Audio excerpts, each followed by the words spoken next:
Hi everybody, I'm Rachel. And I'm Zach, and this is Perk Bark. We are very happy that you're here we've had coffee, to start the new week fresh with some music, coffee, and conversation. And we clearly already started with the coffee. We did, and we're going to get going with the music here very shortly. Today is part 3 of our 4-part series on the 24 Italian songs and arias. Every young singer's favorite book. Strikes fear into the heart. Yeah. So we thought that we would, as professionals, come back and learn them all. And, rehash them. And we have found out some interesting things, that is for sure. Yes, that we have grown quite a bit. And when you go back and do some old rep, do those old habits creep back in again, no matter how far removed you have been from them. And they say, learning a new skill like this is like riding a bike. It's ish. I mean, I haven't been on a bike in a while, so... But it's also like if you've learned to ride a bike and then you get a new voice and then you learn to ride that new bike and then you get another one. So it's like a few bikes ago. Yes, it's been a few bikes. It's been a few bikes. But it's fun, though, to go back and you were saying that dynamics feel different than they used to. Oh, yeah. Dynamics feel super different. So a piano and a forte... back then and now, woo boy, they're completely different. In a bunch of these pieces, when they call for these dynamics, and they make sense. A lot of them are editorial markings, but many of them truly make sense in the music. It's very easy to oversing or overblow, especially in the sections marked forte, and you can't do that with these. I don't know if you remember, Zach, I remember you saying that you can't give these pieces too much voice. No. I think we found a couple in this group today where you can get a little bit more, but yeah, you can't. But it's also kind of fun, though, because then you get to explore, how fast can I sing some of these notes? If I'm not, digging into every single one. And they're supposed to teach you different things, right?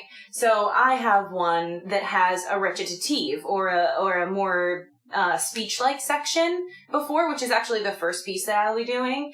And it really does. It introduces you to the world of how to do recitative before an aria, which we see all the time in opera. Yep.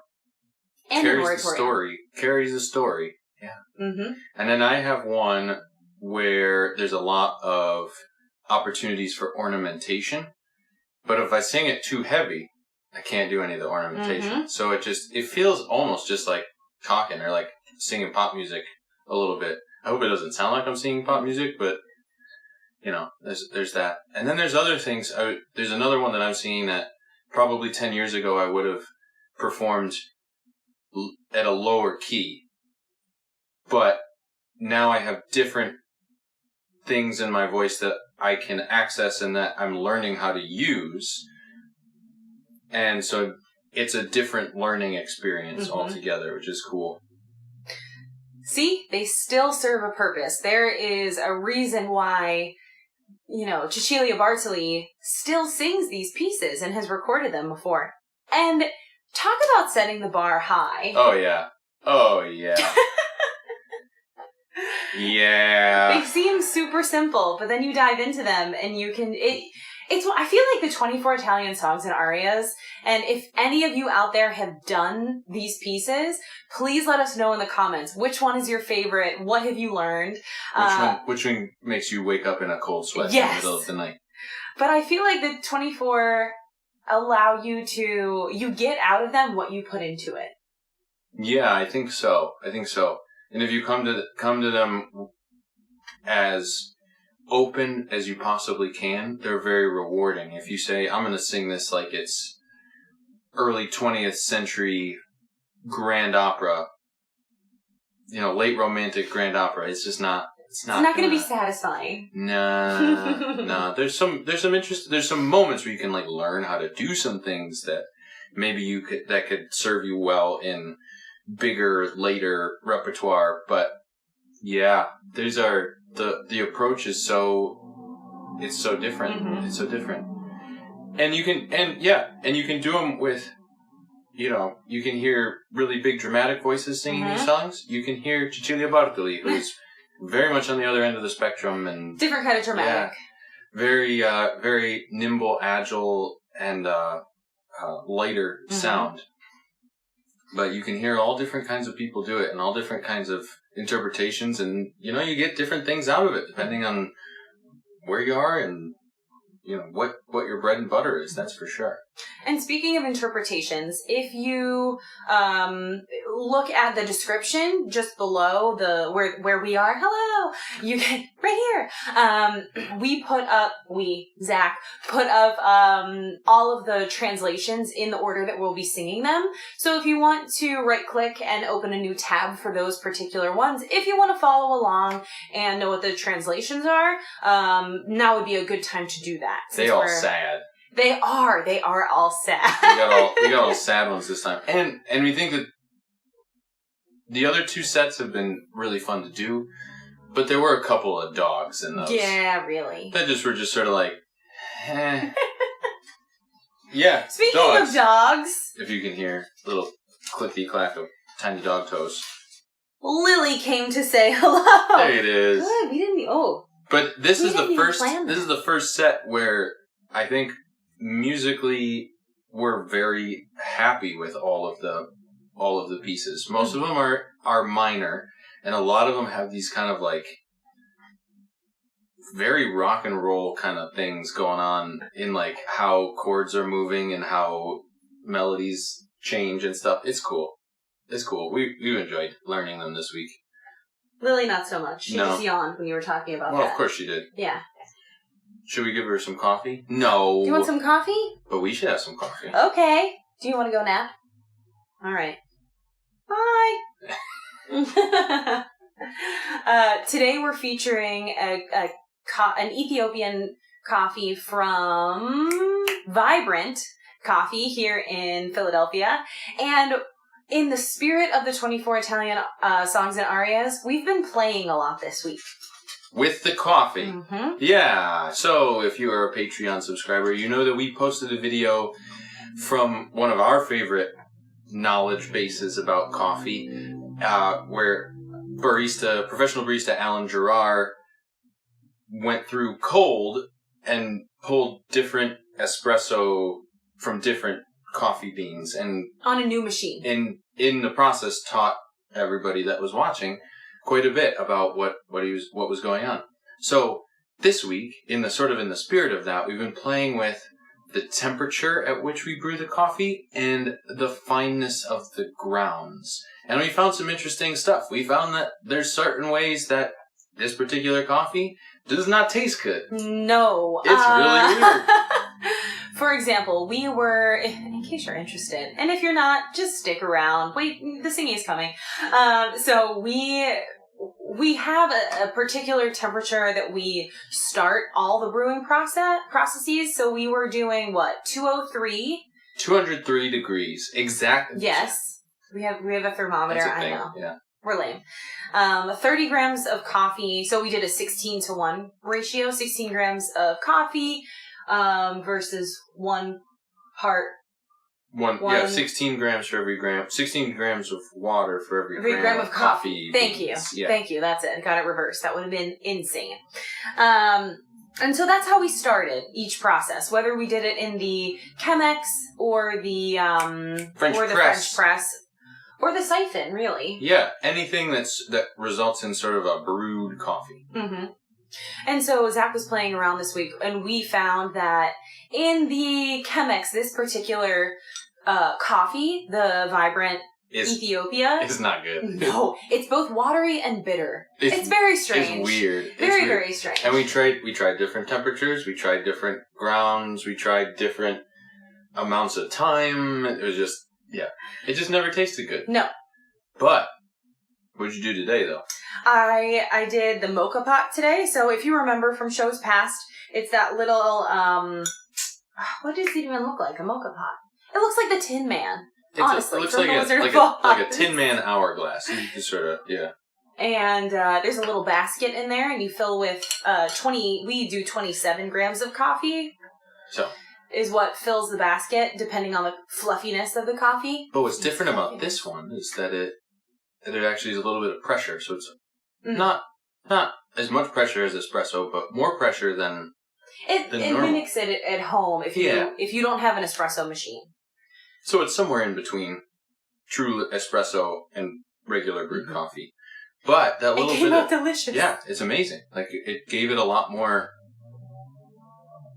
body, I guess. I don't know. Gave it a lot more interesting flavor. It brought out more stuff. Bold. It is more bold.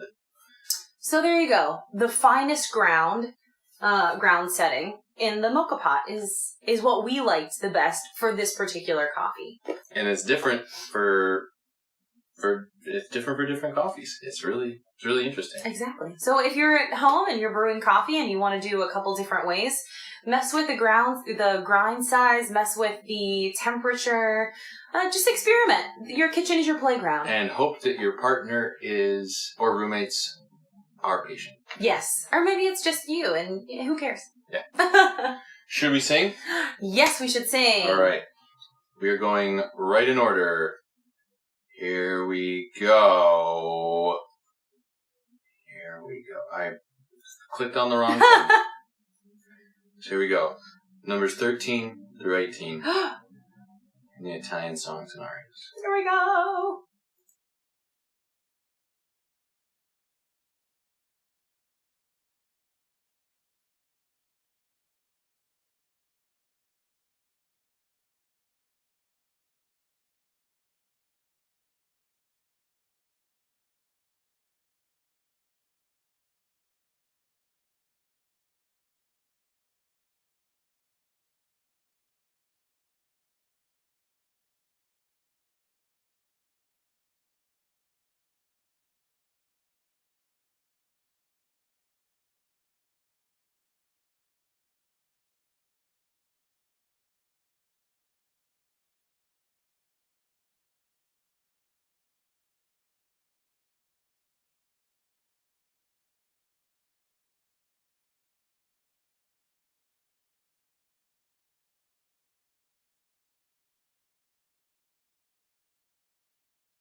Il mio bel fuoco, o lontano vicino, che ser possio, senza cangiar mai tempre, per voi care pupille ardera sempre.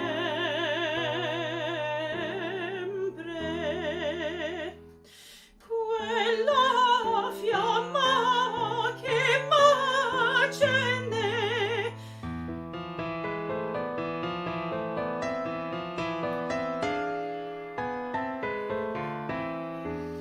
quella fiamma che m'accende, piace tanto all'alma mia, piace tanto all'alma mia, che giammai s'estinguerà, s'estinguerà, s'estinguerà. Piace tanto all'alma mia che giammai s'estinguerà, s'estinguerà, che giammai s'estinguerà, s'estinguerà, s'estinguerà.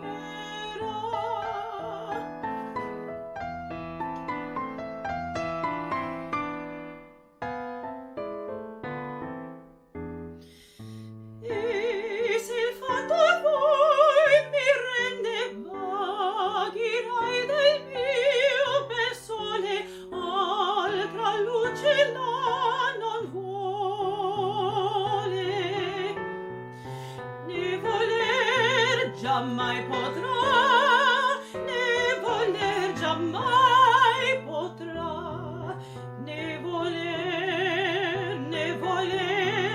giammai potrà, giammai potrà, né voler giammai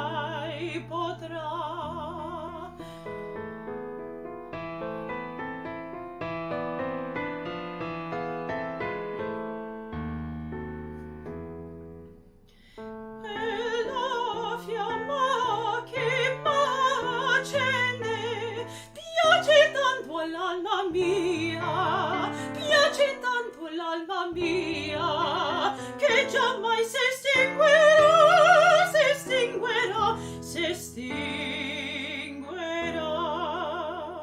Piace tanto all'alma mia, che giammai s'estinguerà, che giammai s'estinguerà, s'estinguerà quella fiamma, giammai, giammai s'estinguerà.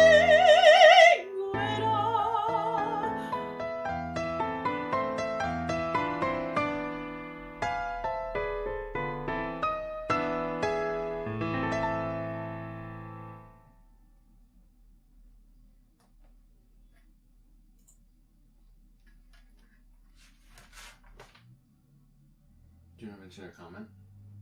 No, not there yet. Oh. Okay. Is it my turn? Yeah.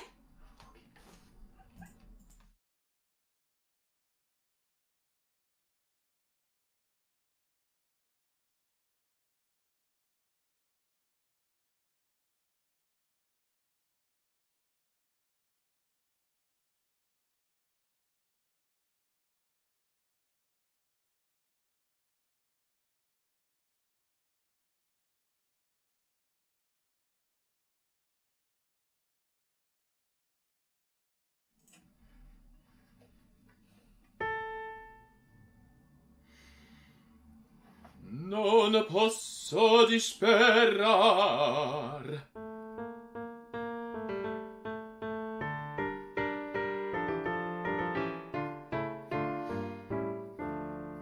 Non posso disperar, sei troppo, troppo cara, troppo, troppo cara, sei troppo cara al cor. Non posso disperar, sei troppo cara, sei troppo cara al cor. Non posso disperar, sei troppo cara.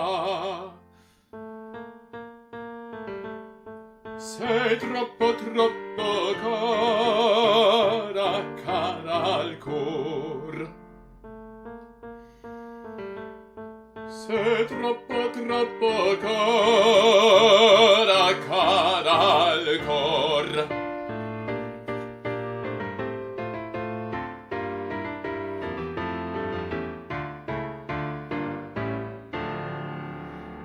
Il solo sperare,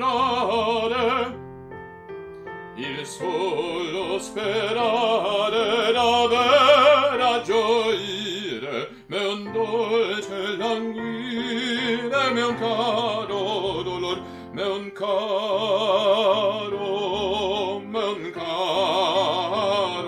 dolor. Il solo sperare, davvero gioire, me un dolce languire, me un caro dolor. Ah sì, me un dolce languire, me un caro dolor. Non posso disperar.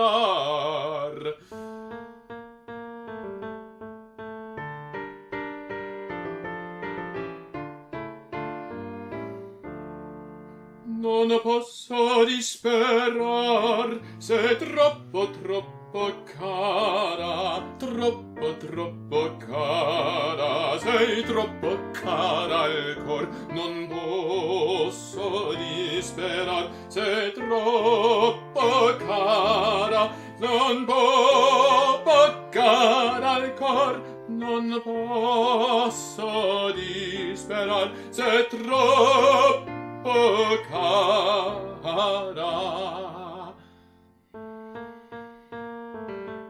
Sei troppo, troppo cara, cara al cor. Sei troppo, troppo cara, cara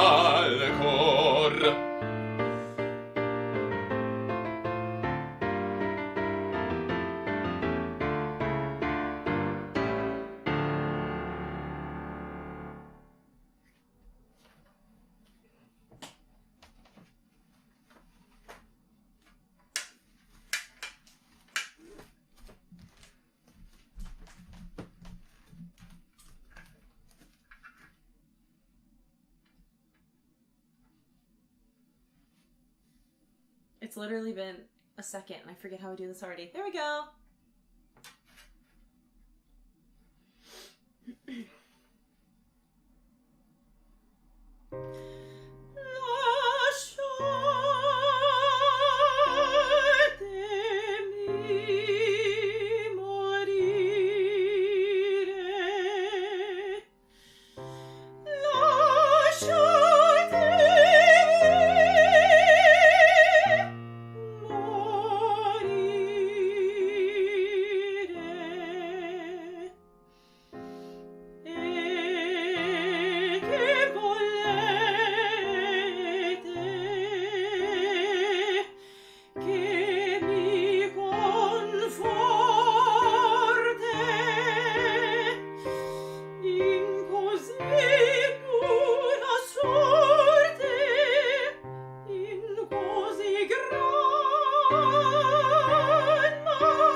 I got the only major one.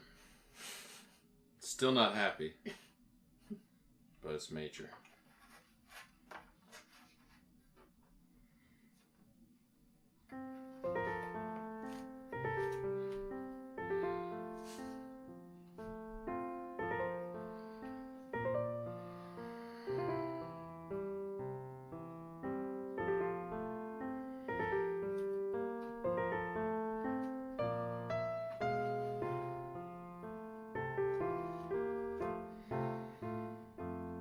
Nel cor più non mi sento brilla la gioventù, cagion del mio tormento. Amor, che colpa tu mi pizzichi, mi stuzzichi, mi pungichi, mi mastichi. Che cos'è questo, ahimè? Pietà, pietà, pietà. Amore un certo che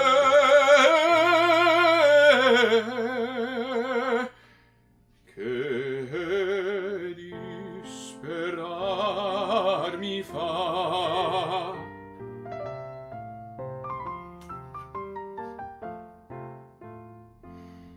Nel cor più non mi sento brilla la gioventù, cagion del mio tormento. Amor, se colpa tu mi pizzichi, mi stuzzichi, mi pungichi, mi mastichi. Che cos'è questo, ahimè? Pietà, pietà, pietà. Amore un certo che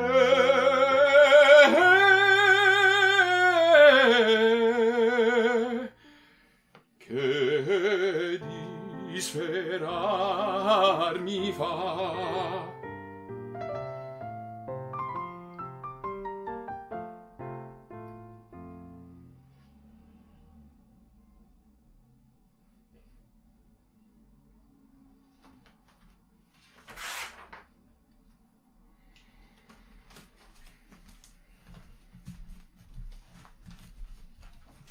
baritones.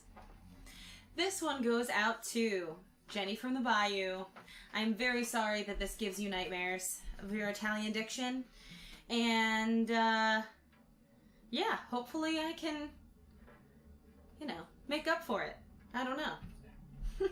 Definitely went over the Italian. I was like, oh, that is not how I've sung it in the past. So, I feel ya. But this one's for you.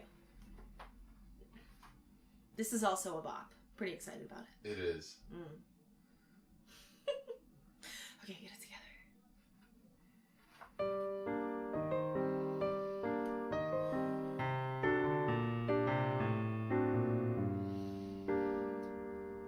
Se tu m'ami, se tu sospiri sol per me, gentil pastor, o dolor de tuoi martiri, o diletto del tuo amor, ma se pensi che sul letto io ti debba riamar.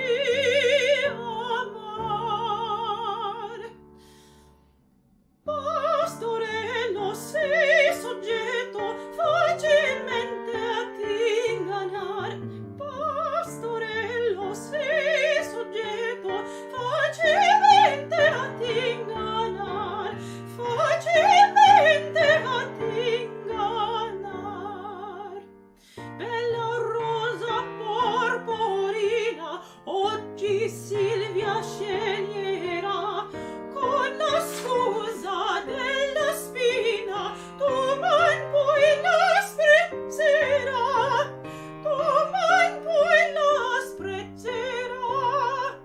Ma degli uomini in consiglio io per me non seguirò. Non perché mi piace il ciglio, gli altri fiori sprezzerò.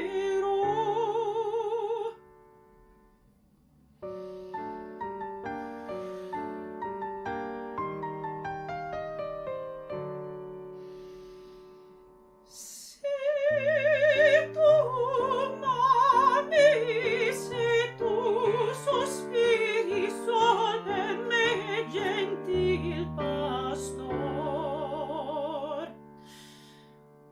o dolor del tuoi martiri, o diletto del tuo amor, ma se pensi che sul letto io ti debba riamar.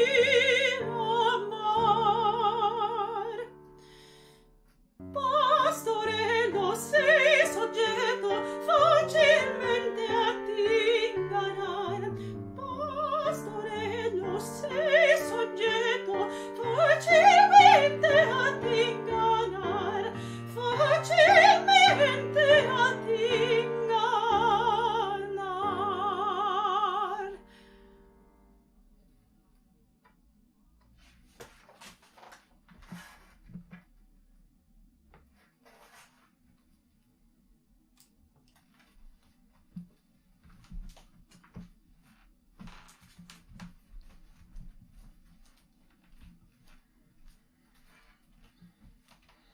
Oh, Nina.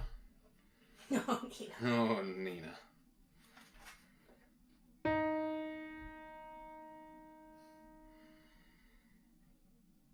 Tre giorni son che Nina,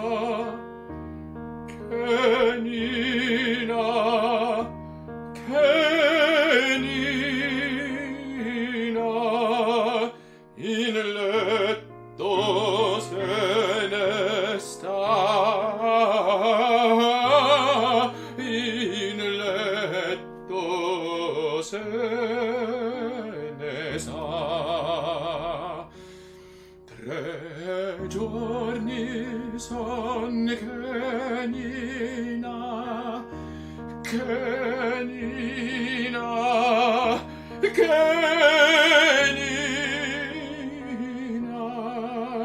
in letto se ne sta,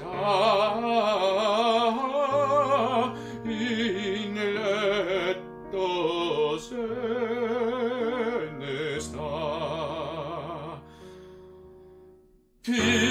pifferi timpani cembali,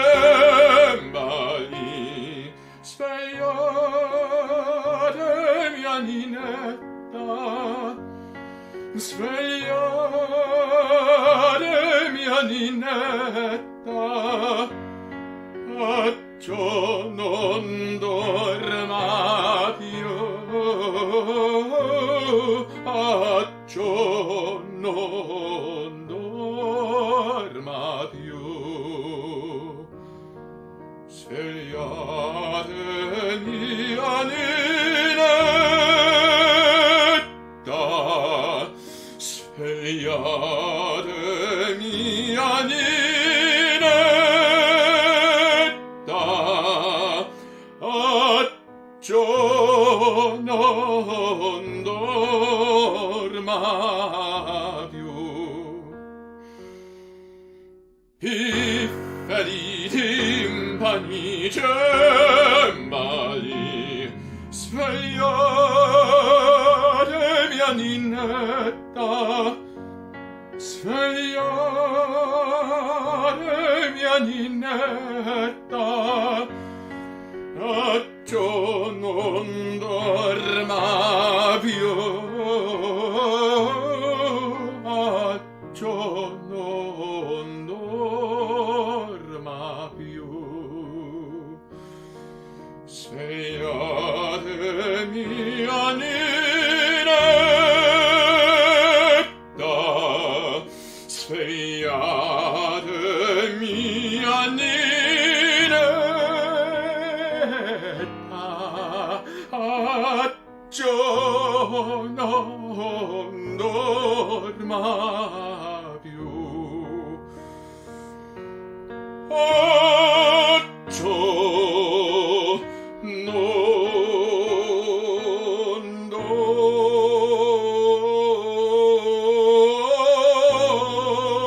dorma più.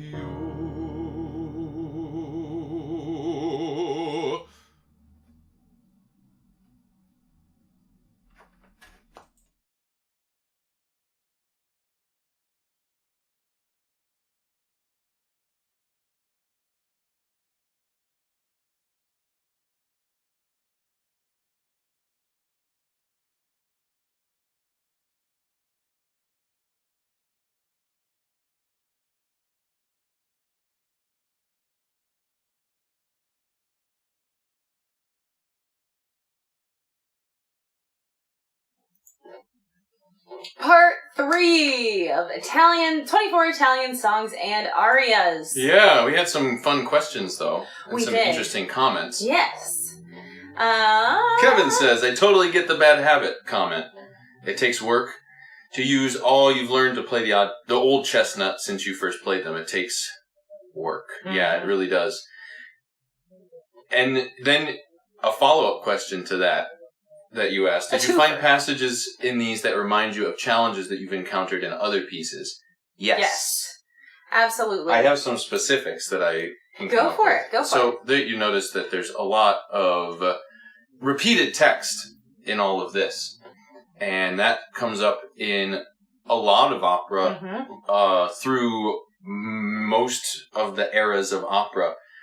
Probably most noticeable or most useful, impactful, I guess, in Mozart and that and that classical stuff, and also in modern opera, especially minimalist music, things pick. Yeah, where you might have a lot of text or a very small amount of text that's fragmented and moved around and changed, and you have to find meaning in every single one of those phrases. Yeah. Different from the previous one, building on the previous one, it's a lot. Yes. It's a lot. There's a couple other, these songs have a lot of descending phrases, which tends to strengthen your breath support and really let you know if you're not singing true to your own voice. So that's a really good check in a lot of places. Oh, definitely. Especially singing through the phrase, not just the high note, and then you can say, okay, the work is done. going all the way through, and like Zach said, those descending lines can show just darn near everything. Yeah. Yeah, for sure. And then ornamentation. Mm-hmm. Anything that's got anything like Rossini or, you know, the bel canto stuff. This is nice places to try some of those things. Maybe in an easier part of your voice to navigate. Mm-hmm. So that you can get used to, oh, I can actually sing that fast. Yes, now I can do it up here. So, like, Barbara of Seville, for me, singing Largo, which is high and lots of moving notes and all that sort of stuff. Doing these songs definitely helps inform the decisions that I make, you know, as I get through that one.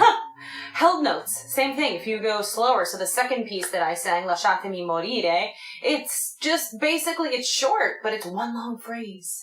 So making sure you're not just holding a note, that you're actually spinning your air and doing something with it is something that we use all the time. So for that to be in that piece, to be in that book, to teach you that particular skill, it has been very helpful, and we use it damn near every day. Yeah. And then auditioning technique as well. These are pretty intense songs, most of them. So to step up in front of, you know, when we learn these, to step up in front of a teacher or in front of a studio class or something like that, and have to immediately be in this very serious or very distraught or very histrionic affect all of a sudden, that's a huge...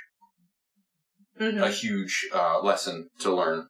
And for it to not feel so artificial. It's going to feel artificial, of course. It's not, you don't develop a character from the beginning. It all has to be there in that moment.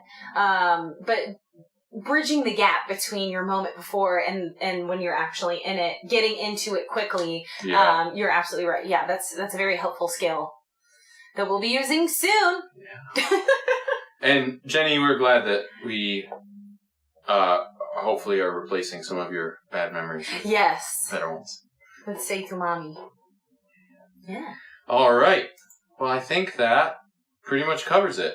We sang 6 songs at you, so... That's true, we did. And we talked about coffee, so something in there. That is Perk and Bark, in a nutshell.